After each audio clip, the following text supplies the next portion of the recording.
You don't like what's going on in the West and you are looking outside of the West to figure out, all right, where is better? Where is going to be the place for me? Hi guys, my name is Kurt Provost and welcome to Exit West, where I'm documenting my journey of doing exactly that. Figuring out where to from here, because I don't like the pathway that the West is on, and I think it just makes sense. Whether it is a short-term crisis and just a fad that the West is going through, I don't think so, or it's something long term and it's a sinister downward spiral that you want to get off that ship before it sinks. Either one of those options makes sense to have a plan B or another home somewhere else outside of the West just in case. So this just makes sense to me personally, and that's why I'm sharing my journey here of figuring out where exactly will that second home be, or third home, or fourth home, depends on where you want to stop on this journey. So this is the guide to doing that. There are 3 simple steps to follow, and the second half of the video will be detailing the different countries that are open currently to residencies and pathways to citizenship, whether that be by investment or naturalization. So I'm going to run through all of that. Hopefully, it will help give you the right idea of where to get started on your own personal journey of exiting the West. There is no perfect place. However, there are places that could be perfect for you. They could be perfectly suited to exactly what you value the most. So first off, we need to figure out what you value. And the easiest way to do that is to write a list of the things that you don't like about the country you're in right now. The things that irritate you the most, the things that cause a lot of stress in your life.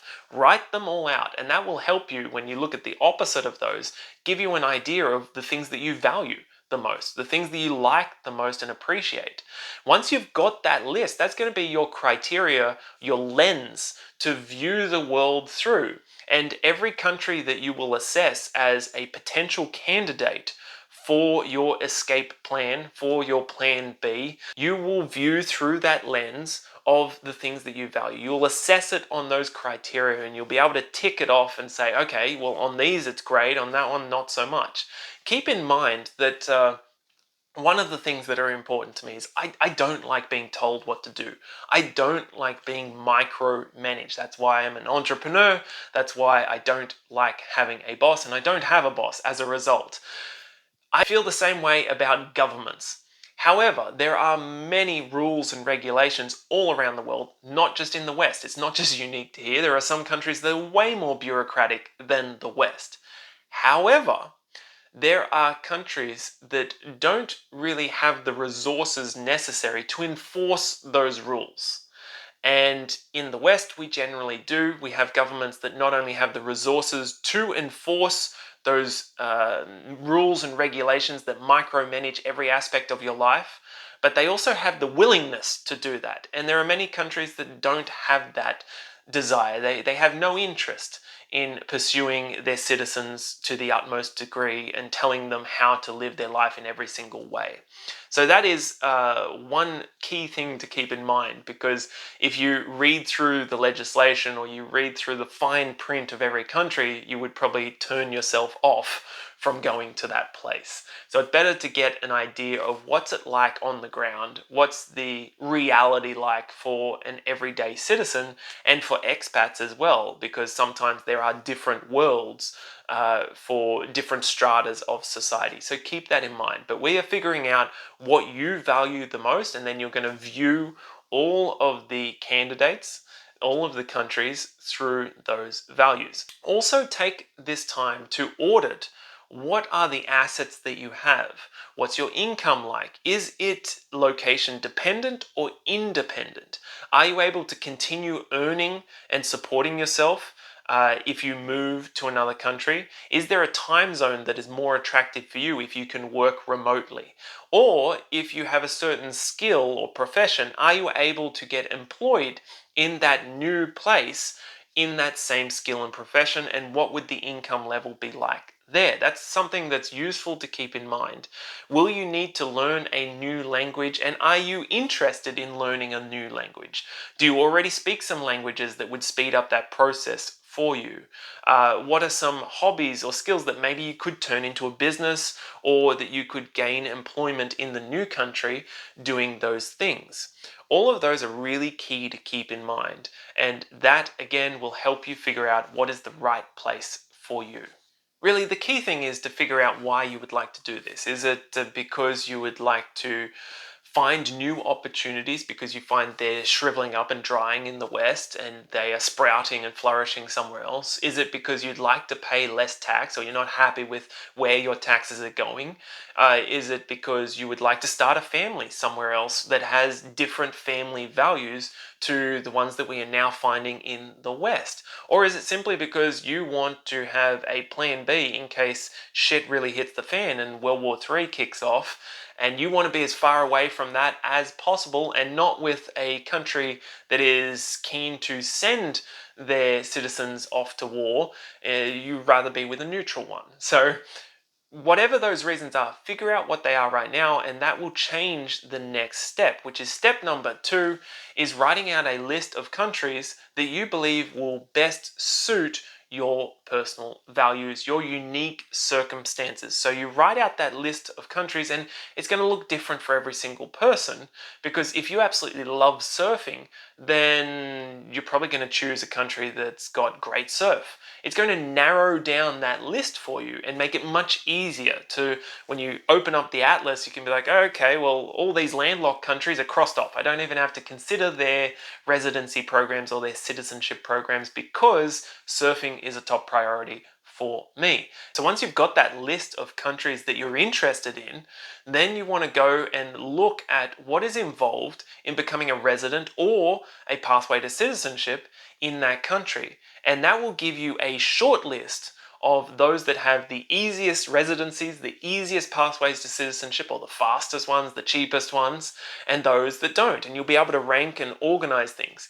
Keep in mind that if there is one place that you'd really love to live in, but they don't have a great program, or you're not suitable for that program right now, perhaps because of an income level or an age or whatever it is, there may be a neighboring country that has kind of a back door that you can go through. If you become a citizen of that country or a resident of that country, quite often they will have agreements where you can live in this other place long term. So the place that you become a resident and the place that you become a citizen doesn't necessarily mean that you have to live there for the rest of your life. Now, usually there is a time requirement in order to gain that citizenship, but it's different for every single place. Places like Paraguay, they don't have a time requirement. You can become a resident there because of some investment, some money in the bank, and you can spend the rest of the time out of the country. They're not expecting you to be there 24/7. So keep that in mind as you're doing this research. And that leads us to step number 3, which is to get serious about the research. Join Facebook groups. That's a great resource. You can find expat groups in every single country that you are interested in. There will be a group of people there, maybe even from your exact country. Just search around, join as many as you can, and start reading through. And you can use the search option within those groups to find the topics that you're most interested in. But you'll get a really good idea of what life is actually like in those countries on the ground for people in very similar situations to yourself. You'll also be able to network within those communities and find opportunities that may just help you get into that country faster, easier, whatever it may be. You'll get contacts, resources, people answering your questions. Watch YouTube videos of people who are actually there in the country. The government websites, they're often terrible websites, very dense and difficult to navigate and often outdated and often in other languages. Nonetheless, Google Translate will help a lot. Using Google Chrome, you'll be able to click Translate Page, it'll translate it automatically for you, and you will be able to find the information eventually on there. And if not, you'll find someone you can email to get more precise information for your exact situation. So those are the 3 steps. It's basically figure out who you are, what you like, and what you want. Figure out what countries best suit those criteria. And number 3 is start doing a deep dive and also getting your life in order. If you're finding, hold on, the income criteria is, I just don't make enough money, I don't make enough independent money to qualify for most of these countries, What am I going to do about that? Well, that is in your hands, and I would start right now, as soon as possible, to change that. Start a business, start doing something on the side, ideally something that is location independent. Start trying to get a pay rise, trying to get another job, perhaps one that is remote, trying to find ways around this so that you in 6 months' time or a year's time will be in a different situation to what you are in today. And that's exactly what I'm doing myself. So I'm not trying to preach here, I'm sharing what I'm doing essentially. Let's look at the residencies that can potentially lead to citizenship. So here is kind of a list of those that are the low income options available. If you're not earning a lot of money, if you don't have a huge amount of assets behind you, then these are probably the best fit, and a lot of them are going to be in Latin America.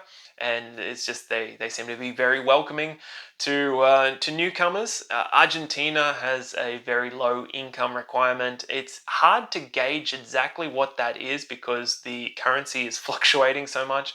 I mean, at one point I was looking and it was like $200 a month, and another point it calculated to $2,000 a month. So I'm not sure if I'm using the right calculations there. If someone knows the exact amount, please pop it in the comments. Greatly appreciated.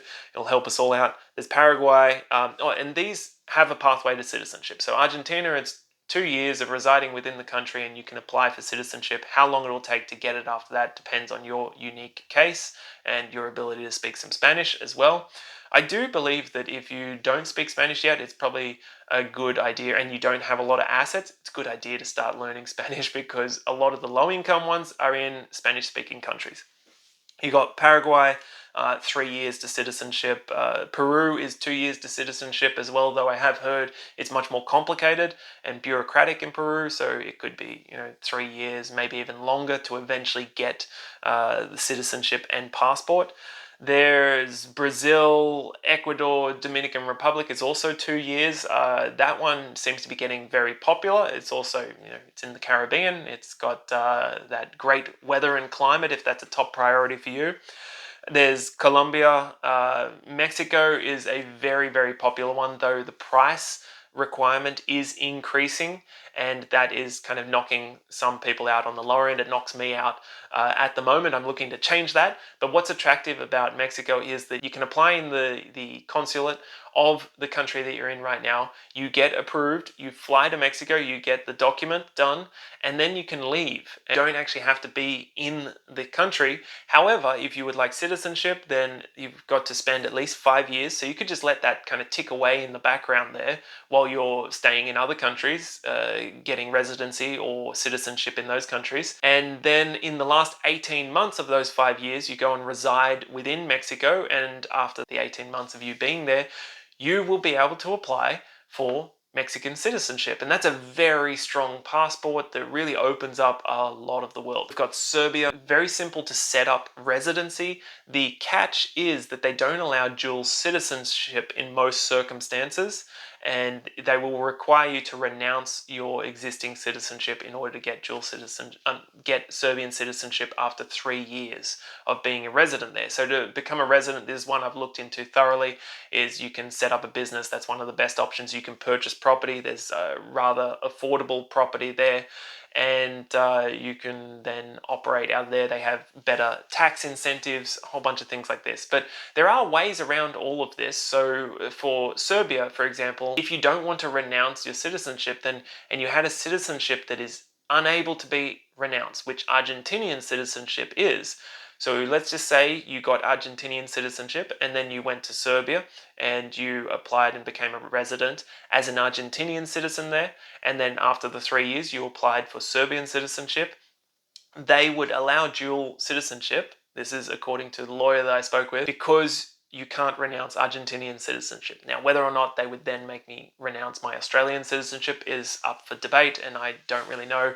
That's really far down the track. So that's just one idea. There's usually ways around things, and that's why you go do a lot of research, and it's a good idea to talk to lawyers that are in the country which is what I have done for a number of these. There's Armenia as well. That is a fantastic pathway to citizenship. It's a 3-year program, very attractive with the taxes and for opening up a business there, and that will give you residency, and eventually you could become an Armenian citizen, which will open up a lot of those BRICS Plus nations. There is Russia, a rather controversial one for many people. Some people love Russia and others hate Russia, and you know what? I've been to Russia before, and I find it is one of my favorite places in the world. I had incredible experiences there, and I would love to have the chance to learn a bit more Russian. So Russia is really interesting because it is just changed. It's in the process of changing right now, and that is the requirements for becoming a temporary resident. Traditionally, that has been a very difficult and arduous and bureaucratic process. It'll probably still be bureaucratic, but they are removing some of the biggest barriers. So they had quotas for each region. So let's say it's Moscow, they only had 700 people this is just a random number I'm pulling out, by the way, but they only had 700 for that year that they would grant temporary residency to, or that they would have interviews for. So it doesn't even mean that they're actually going to give the temporary residency.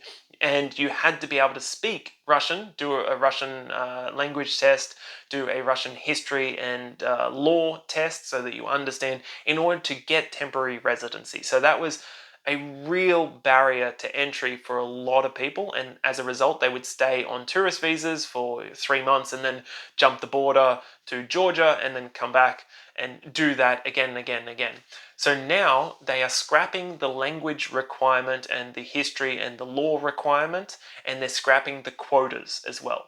Huge news. I'll do a whole video on that. So it's just made it really accessible to a lot of people who fit the same moral and I guess spiritual views of that country. They have opened the doors there, and what you can do is it gives you time to learn the Russian language. So if you want to become a permanent resident, then after I believe it's 8 months, you will be able to sit the Russian test. And a temporary residency, I believe, goes for a 3-year period, but you can sit that Russian test within that time and gain permanent residency, which will be an indefinite period of time, and eventually it can lead to citizenship as well. So that is one interesting pathway for the right person. Again, it's going to depend on your unique circumstances and preferences.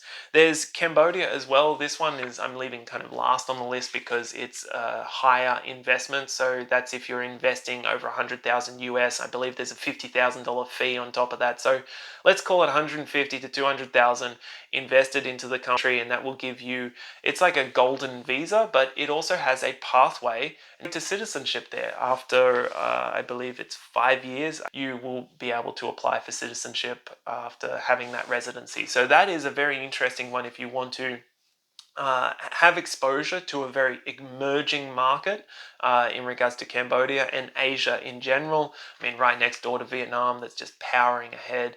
And so there's a lot of opportunities that can potentially open up from that residency. Now let's take a look at CBIs, or Citizenship by Investment. This is the shortcut. So before, that is for those who don't have a huge amount of assets at the moment. We can always change that. Look to the positive here, and that will require time as a result. The shortest being 2 years, and up from there 5, 10, some places are way longer than that. So the shortcut to getting a citizenship within just months, as little as months, is to buy it. You can invest in certain countries. There's only it's around 10 or so countries in the world that currently have a citizenship by investment program. And the cheapest at the moment is Vanuatu for 130,000 US dollars in investment into the country, and you can then get citizenship, and you would get that citizenship within a few months' time. Once the paperwork is all done, you have a passport, you are a Vanuatuan citizen. But there is a new one that is actually on the cards. It's not released yet, but this is huge news. The Solomon Islands, they've been working on this since 2020, and it's just been kind of pushed forward on the agenda just a few days ago to bring forward their own CBI program. program, and we don't know the prices, but they're thinking it's going to be around the 100,000 US dollar mark, and that will make it the cheapest in the world currently. That is very exciting. I have heard that there is one that could be potentially cheaper than that. Ghana might be doing a $50,000 one, but that's a whole lot of speculation at the moment. I don't have any details on that, and it may only be accessible to people from the African nations that they delegate at that time. So you've got Solomon Islands as a possible one that has a higher standing in the world in regards to passports than Vanuatu, so it's more attractive. Whether or not it keeps that is debatable, and I'll create a video on that very topic soon. There's a whole bunch of Caribbean nations that have just increased the price. Now, they used to be around $100,000, $150,000 mark, and now they have doubled that price. So they start at 200,000 US and up to 250, a little more in some cases. Moving closer to Europe, we have Egypt at a $250,000 investment for property, I believe. There is North Macedonia for 200,000 euros investment. A lot of times it's going to be a donation or an investment into real estate or an investment into business of some sort. That's going to fit the criteria because each one of these have different subheadings, so you've got to look into them. But in general, it's going to be around that price. There's Turkey, which is a very interesting one that's over 400,000 US for real estate investment. I like the real estate option because it feels like you have an asset then, hopefully if you choose well, that can appreciate in value or at least be rented out in the future and provide a return on that investment beyond just the passport and citizenship, which is a big deal in the first place. So moving up the price bracket, we have Montenegro, which is about 450,000 euros. And Montenegro is an amazing place. That's quite a high price tag. We have Malta, which is probably the creme de la creme of CBI programs. They take a very long time to do their due diligence. They are extremely thorough, and it's upwards of 600,000 euros. But I've heard it's more than that because there's other fees and things in the process involved. So it's quite a hefty expense, and it takes a long time, but you will have a very strong and well-respected citizenship and passport as a result. And there is Jordan actually has a CBI program for 750,000 US dollars. That I haven't heard a great deal about it, but if the Middle East is where your focus is, if you have business there, then that may make sense for you personally. So they are in the price bracket, starting from the lower end that costs in time and moving up to the ones that cost more in money but less in time. So hopefully that gives you a good idea of where to start, and it gives you a list of countries that you can potentially use that list from step number 1 to sift through them and figure out where is going to be potentially the best fit for you to exit west. All right, guys, that's it for today. Thank you so much for watching. I hope you got value from it. If you did, I really appreciate a thumbs up, a comment, a share, and a subscription. This is a brand new channel, so I appreciate all the support that you guys can offer. If there's something that you would like me to cover, just let me know. I am creating as much content as the time I have available permits, and there will be a new video coming really soon for you on a bunch of different residencies as I go through them for myself and share that journey with you. Keep in mind, guys, there are no perfect places, but I do believe there could be somewhere out there that is perfect for you. Let's find it together.